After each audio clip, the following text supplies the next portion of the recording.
Well, it's been 10 months and 16,000 miles since I bought my 2023 Ford Superduty F350 Diesel. In this video, I'm going to go over what's gone wrong, what I really like, and whether or not I would buy it again if I was doing this over. Spoiler alert, I'm not sure I would, but I'm also not saying I wouldn't. Now, to give you some context, at the time I purchased this truck, I was running my junk removal business, and I had at the time a small travel trailer. I bought the truck knowing that I might want a larger RV, which we did end up purchasing about 7 months later. So we went from towing a 7,000 pound trailer to about a 12,000 pound fifth wheel on camping trips about once a month.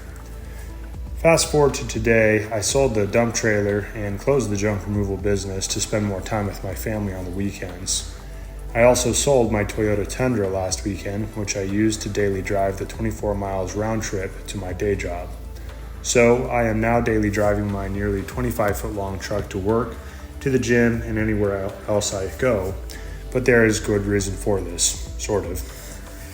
You see, I found that with my Tundra, having the car seat in the back of the double cab meant I had to move the front seat all the way forward. It was not as comfortable, and it didn't have Apple CarPlay or remote start, so on the hot summer days, I couldn't pre-cool the truck down for the family as easily as I can with the Superduty.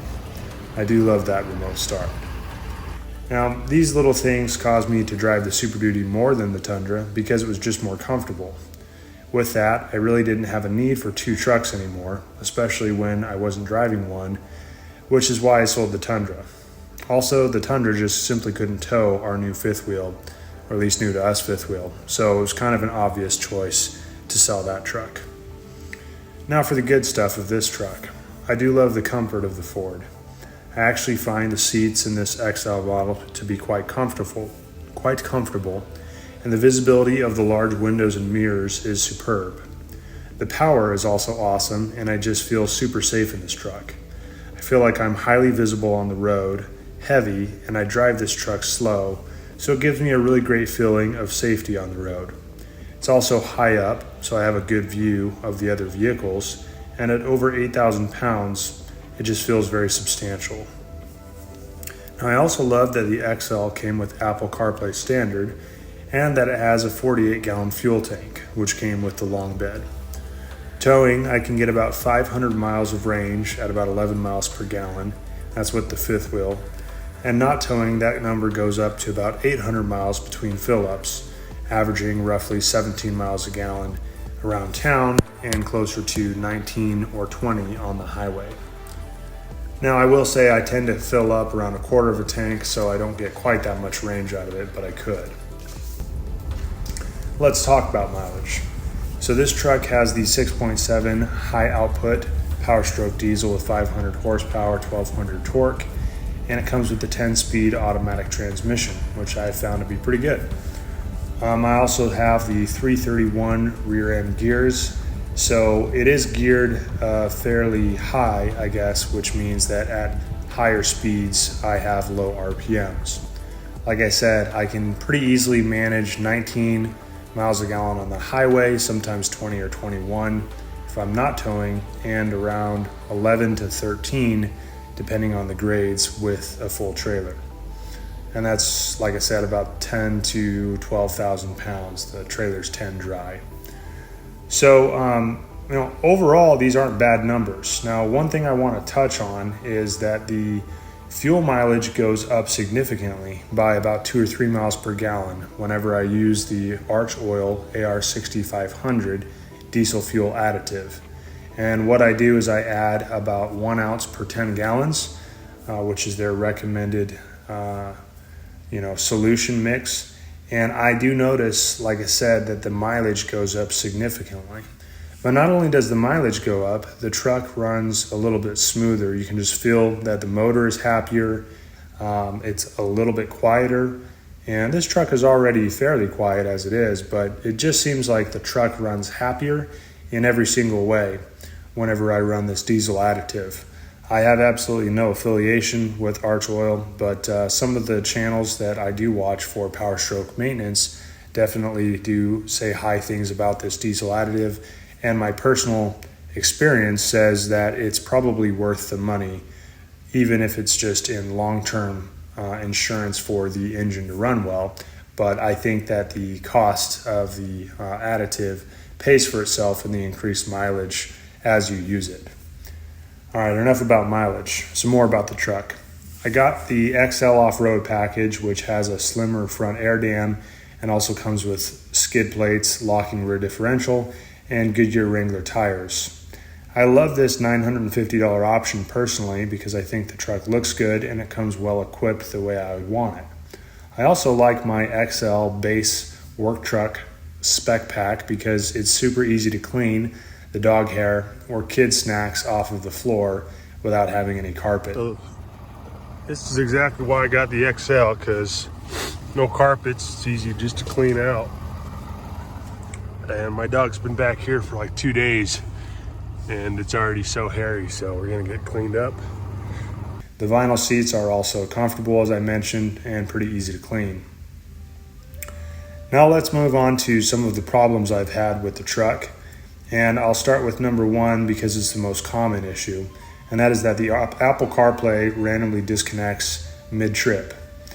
I would say that this happens about 5% or less of the time, but it's still often enough that it's probably happened over 20 times in the less than year that I've owned this truck. When it happens, there's no notice, it just cuts out, and randomly you won't have any navigation, Apple CarPlay, audio connection, and you also can't connect or reconnect, I should say, the Bluetooth, whether wired or unwired when it happens.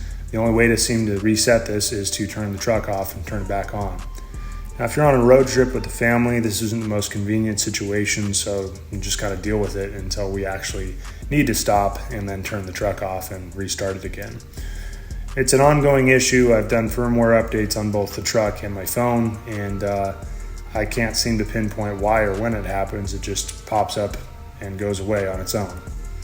Now, issue number two is an isolated issue that's only happened once, but the issue is a little bit concerning, and that is that all of the dash lights, not the center stack, but all of the dash lights above the steering wheel, went completely black while I was driving down a highway towing our trailer in Utah. We were going about 65 miles an hour, and all of a sudden, the lights just go out. The motor and brakes and everything, power steering were still on and worked, thankfully, but then you see the Ford Tough logo come back on as if I had just started the truck up for the first time, yet we were moving well down the highway. It was a little scary. I have no idea why it happened, and thankfully it hasn't happened since then, knock on wood. Issue number three is that the dash has rattled since day one. It's an annoying little chirp that is constant, but I have lately found that using a folded up piece of paper mostly keeps this noise at bay. Thank you to the Ford Truck forums. Apparently the clips or fasteners here are known to cause issues, and I have not had the dash apart to really do anything for a long-term fix, but this is a fairly widespread problem, and so I saw the trick of folding up thick construction paper and putting it where you have the noise, and this mostly keeps the noise at bay. But when it's there, it is constant, and it's just a slightly annoying thing out of a brand new truck. But for now, this fix works. So, now that I am daily driving the truck, I am not sure I would buy this configuration again with the long bed and the diesel. First of all, it's really long, almost 25 feet, and that makes it tough to park in a single parking spot without sticking out. Also, because a lot of my trips are now just short trips to work or the gym, I'm not really getting the diesel up to hot temperatures to burn off soot and really working the truck as often as I was when I was just using this as a tow rig. So, was the extra $11,000 of capability with the diesel worth it? I guess it just depends on what I value. I will say, I love the power, the range, the fuel economy, the ability to fill up the truck at truck stops with straight pull-throughs, and I absolutely love the engine braking going downhill with my fifth wheel. I never really have to touch the brakes between the transmission and the engine brake. So it gives a lot of confidence when towing, whether uphill, downhill, or just in a straight line. Now, I also don't love having to put in Blue Death every 1,200 miles or so, nor do I like the cost of maintenance. Oil changes I do every 5,000 miles, and every 10,000 miles I'm doing 2 fuel filters just to keep everything nice and clean.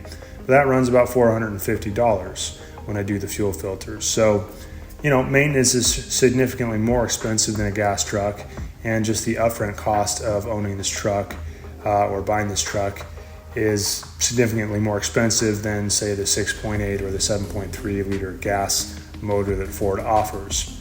Now, that being said, diesels are all about trade-offs, and so in my opinion, there are many good things about them and some bad things about them.